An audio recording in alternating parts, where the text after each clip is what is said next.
Good afternoon, everyone. Welcome to this discussion on human factors for MASAS 615. My name is Jeremy Hooper. I'm joined by a very special guest today. Captain Vic Hooper is my dad. He's joining us from the Silver Moon out in the middle of the Aegean Sea, bouncing between the islands. He's given us a little bit of his time to talk about human factors today. He is a Boeing 777 retired captain for Asiana Airlines. So thank you for taking the time to visit with us today. Oh, you're welcome. My pleasure to be here.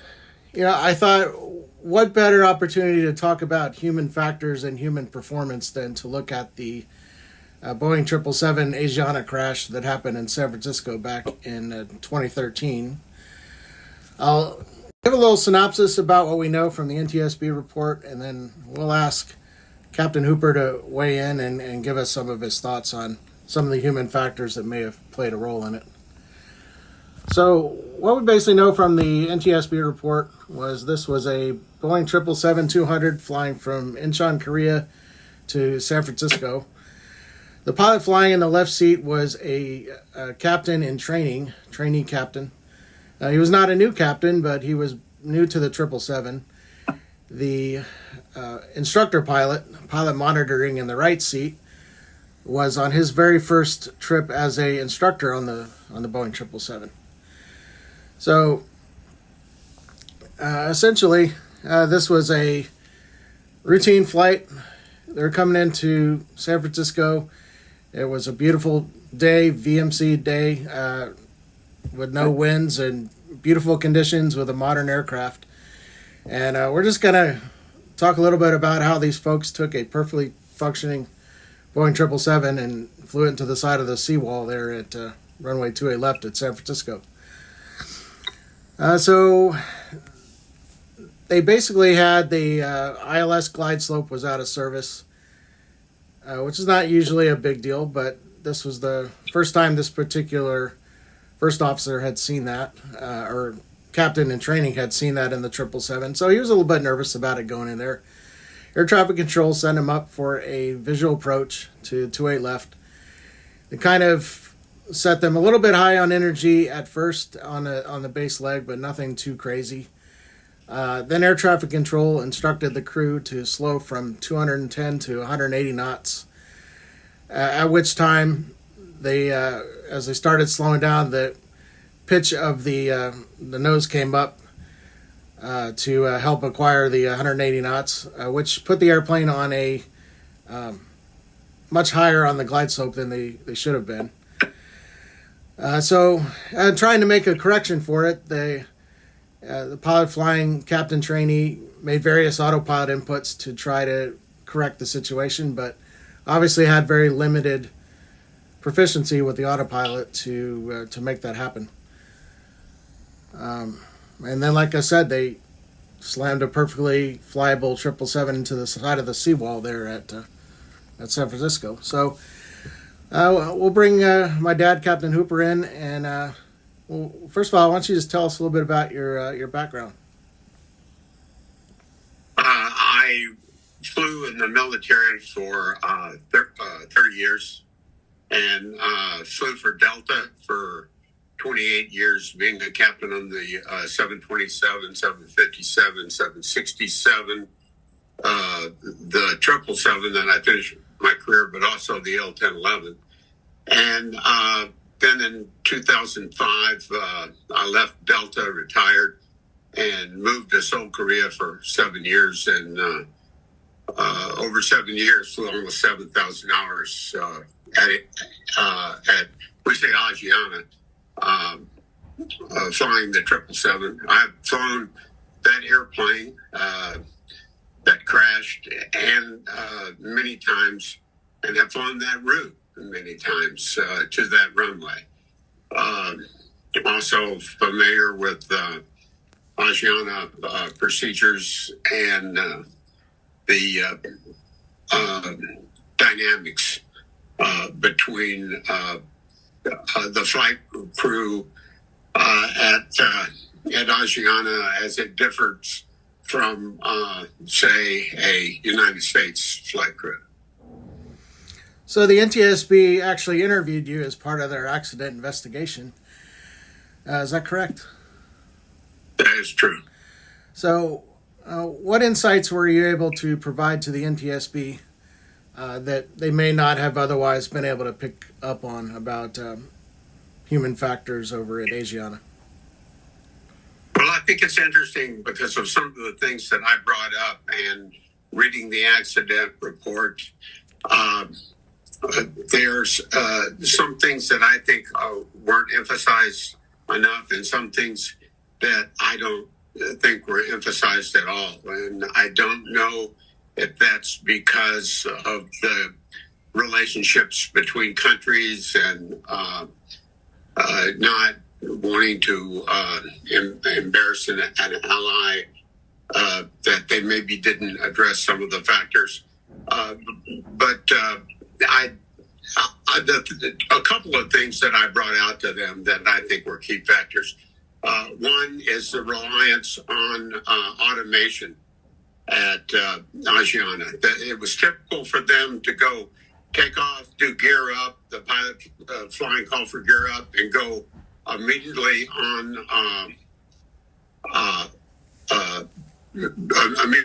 autopilot, and to stay on autopilot all the way till rollout. And I may be getting a little feedback on you. It seems like so, because I'm getting feedback here. But anyway, when I read the report, while it does talk about the automation, I don't, and they did recommend manual flying. I don't think that they emphasized it as much as it probably should have been, because when I would ask an Asiana co-pilot to manually fly an the airplane on a visual approach, as we would approach an airport, say Los Angeles, when you would come into turn downwind over Malibu, they would refuse. They said it was not Asiana policy to manually fly the airplane. And I will say this about the Korean pilots.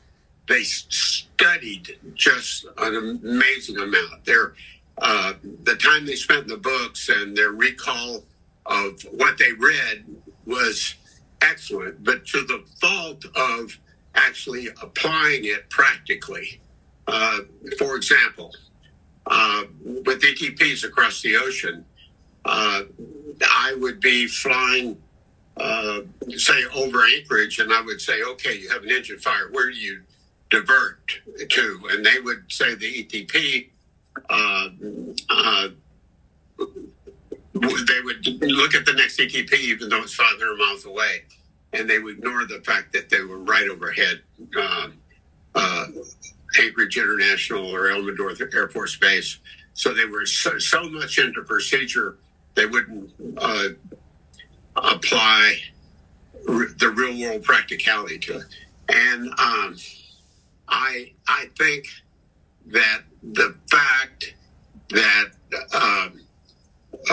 traditionally, say an American pilot who was flying this airplane, even though it was on autopilot, would have his hand on the yoke and his hand on the throttle, following through everything, and would have immediately have noticed that the throttles did not advance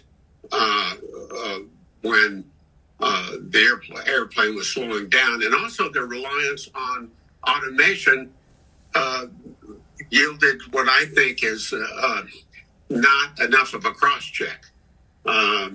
Traditionally, as I was brought up in the Air Force and at Delta, it was a needle ball in airspeed. I mean, you looked at the attitude indicator, you looked at the airspeed, and you were constantly checking that. And to have the time delays that were evident in the report, where no one really noticed what the airspeed was, is noticeable. So I think the reliance on automation did not give them an appreciation for things that were going on, that if they manually flew the airplane, and got the feel of where everything really ought to be all the time with the cross check, I don't think it would have happened. I also think that there may have been something that was totally left out of the report, and that is the fact that the pilot being trained was former Korean military, and the instructor pilot was an ab initio, which means that he was brought up through the flying thing by Asiana. And there was a rift between the two because the ab initio guys almost exclusively belonged to the Union, and the military guys were against the Union. And there would be conflict sometime on who was really in control. So even though the accident report doesn't bring that up, and they seem to be communicating well, that was always an underlying thing there between the military guys and the Union guys, and sometimes they would not even talk to each other, especially if the ab initio guy would correct one of the military guys. But as I see the accident as a whole, their reliance on automation and the lack of manual flying, I think, was a real contributing factor here. Well, you mentioned the NTSB report really states very little, if anything, about the Korean culture or Asian culture.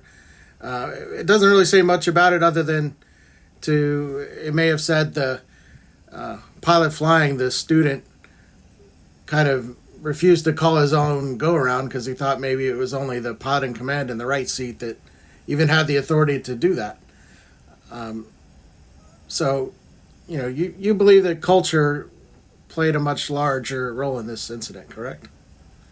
I do. I mean, for instance, when I would enter the pilot lounge, being both military and the captain, I would all the Korean guys would bow to me. It was like, because I was older and because of the experience or whatever. There is a tremendous respect for position or age, or if you put somebody in charge, it's very difficult for a Korean to correct someone who's in charge because it's like absolute, reliability on it. And this has a negative impact on CRM in the flight deck, you think? Yeah, it really negates a lot of CRM. There is one other thing that I wanted to bring up because it was actually a little confusing to me when I read the NTSB report. It was talking about the auto throttles going to hold, and the fact that both flight directors have to be switched off to rearm the auto throttles where they'll come back awake. And there is some inconsistencies between what they did and the training I received when I was at Asiana, because which really kind of always bothered me. I mean, if you were flying a visual approach, they would leave the flight director, instead of just looking out at the runway and saying, this is what I got to do. If you were starting into a bank turn, they would change the flight director to match your rated descent, which, say, in a final turn would be 1,000 feet a minute, and when rolling out on final, 600 or 700 feet a minute. But whatever you were flying, they'd be screwing with the flight director to try to make it match what you were actually doing, which is a distraction, away from other things. I mean, at that point, flying a visual approach should all be about the sight picture, the attitude, the descent rate, the airspeed, and not playing with some mechanical thing on the dashboard to try to make that, sync with what you're actually doing. That was just another point I wanted to bring up that I forgot to mention.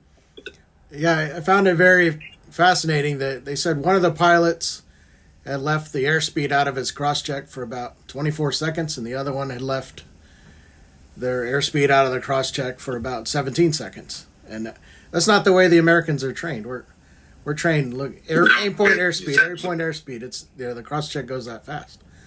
In addition, with the automation turned off, you got to trim yourself for a certain airspeed that you want. And when they noticed that, or when the speed dropped 15 to 20 knots, the airplane would no longer be in trim. So that pilot flying would have had to have quite a bit of back pressure on that yoke that would not have been normal to a pilot that had any sort of proficiency with manual flying skills. Right. I mean, it would feel wrong. Yeah. And when things feel wrong, you go around. And that was my point before, is they just did almost no manual flying. Matter of fact, when I would ask the co-pilots to manual fly, they'd go, "Oh no, against Asiana policy, manual flight all the time. I mean, auto flight all the time." And so it was difficult to actually try to force them into doing that, even though it's essential in keeping currency and being able to deal with things when there's failure of equipment. So with all this put together, does it surprise you that this accident happened? And why or why not? No, because I was actually at my home in Florida when it came across the news that it happened. And I turned to my wife and I said, I think I know exactly why this thing happened. And it, by the report, yeah, that's what it was. I mean, they just never manually fly the airplane. And the CRM, crew resource management model, is, I think, very weak. There's a lot of rote things that are said and repeated, but it really doesn't mean anything.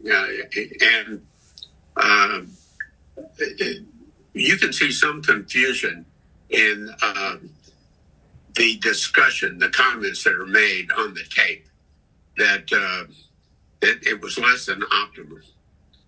And certainly for the relief pilot to not make any comment on the fact that the airplane was stalling, when that's all he's got to do is just look straight ahead and see it, I find highly unusual.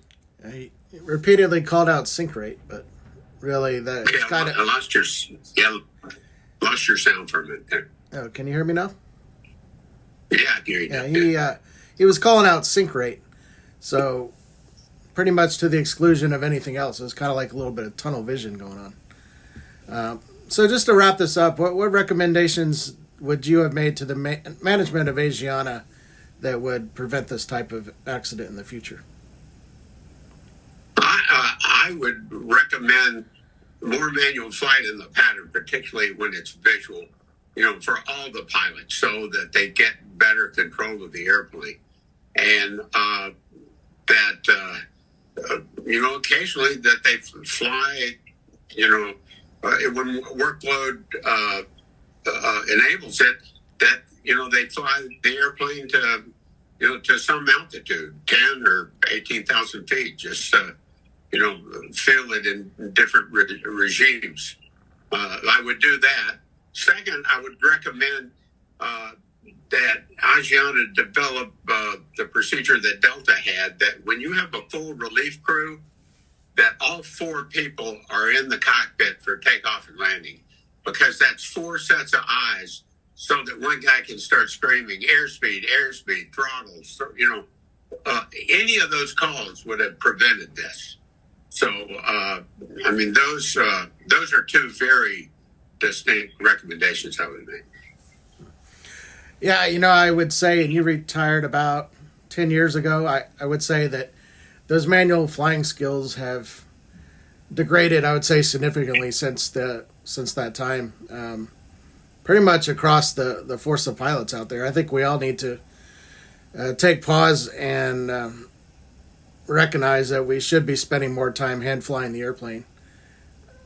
than we seem to have been in the last few years, because these kinds of accidents, may be starting to manifest themselves over here, and they're not quite accidents yet necessarily, but you could go read a bunch of ASAP reports and close calls that have happened recently that would point to a degrade in proficiency with just basic airmanship. So I appreciate you joining us today, Captain Hooper, and we'll look forward to the next conversation. All right. Me too. Thanks a lot. Thanks for joining. Bye-bye. Bye.